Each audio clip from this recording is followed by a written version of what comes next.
पति पत्नी का प्यार बाहर से सच्चा लगता है, लेकिन पत्नी के एक पुराने रिश्तेदार की एंट्री के बाद ऐसे राज खुलने लगते हैं जो रिश्तों को तोड़कर रख देते हैं। रोहन और साक्षी की शादी को 7 साल हो चुके थे। दोनों एक दूसरे से बेहद प्यार करते थे। उनके दोस्त और पड़ोसी उनकी जोड़ी की मिसाल देते थे। रोहन एक बड़ी कंपनी में मैनेजर था, जबकि साक्षी एक गृहिणी थी। उनकी जिंदगी में प्यार और विश्वास की कोई कमी नहीं थी, कम से कम बाहर से तो ऐसा ही लगता था। लेकिन फिर एक दिन साक्षी के बचपन का दोस्त अर्जुन उनके घर आया। अर्जुन एक हैंडसम और स्मार्ट इंसान था, जिसने अभी अभी विदेश से लौटकर एक नई कंपनी खोली थी। अर्जुन की एंट्री के बाद घर का माहौल बदलने लगा। साक्षी पहले से ज्यादा खुश रहने लगी, हंसने लगी, सजने संवरने लगी। रोहन को यह बदलाव थोड़ा अजीब लगा, लेकिन उसने इसे नजरअंदाज कर दिया। एक दिन अर्जुन और साक्षी की बातचीत सुनकर रोहन चौंक गया।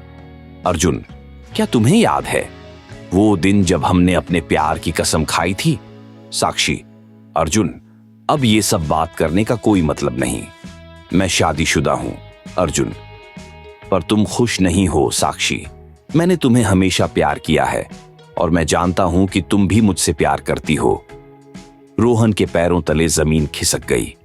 उसे यकीन नहीं हुआ कि उसकी पत्नी का अतीत इतना गहरा हो सकता है। रोहन ने अपनी भावनाओं को काबू में रखते हुए साक्षी से कुछ नहीं कहा, लेकिन उसने अर्जुन की जासूसी करनी शुरू कर दी। कुछ ही दिनों में उसे अर्जुन के बारे में चौंकाने वाली बातें पता चलीं। अर्जुन कई अमीर महिलाओं को प्यार के जाल में फंसाकर पैसे ऐंठ चुका था। साक्षी की पुरानी तस्वीरें अर्जुन के पास थीं, जिनसे वो उसे ब्लैकमेल कर सकता था। अर्जुन का असली मकसद साक्षी को अपने जाल में फंसाकर रोहन को बर्बाद करना था। रोहन ने सबूत इकट्ठे करने के लिए अर्जुन के फोन को ट्रैक करना शुरू किया। एक रात उसने अर्जुन और साक्षी की बातचीत रिकॉर्ड कर ली। अर्जुन, अगर तुम मेरे साथ नहीं आई तो मैं रोहन को सब बता दूंगा। साक्षी, प्लीज अर्जुन, ऐसा मत करो, मैं रोहन को प्यार करती हूं। अर्जुन, फिर मेरे लिए वो आखिरी काम कर दो, मुझे 50 लाख रुपए चाहिए। ये सुनते ही रोहन का गुस्सा फूट पड़ा। वो चुपचाप पुलिस के पास गया और अर्जुन के खिलाफ ब्लैकमेलिंग और धोखाधड़ी की रिपोर्ट लिखवाई। अर्जुन को रंगे हाथों पकड़ने के लिए रोहन ने एक जाल बिछाया। साक्षी को अर्जुन से मिलने भेजा और खुद पुलिस के साथ छिपकर देखता रहा। जैसे ही अर्जुन ने साक्षी से पैसे लेने के लिए हाथ बढ़ाया, पुलिस ने उसे पकड़ लिया। अर्जुन हंसने लगा। तुम सोचते हो कि तुम जीत गए रोहन, तुम्हारी बीवी भी इस खेल में शामिल थी। साक्षी फूट फूट कर रोने लगी। नहीं, मैंने बस तुम्हें रोकने के लिए यह नाटक किया था। पुलिस अर्जुन को पकड़कर ले गई, लेकिन रोहन के मन में शक का बीज बो चुकी थी।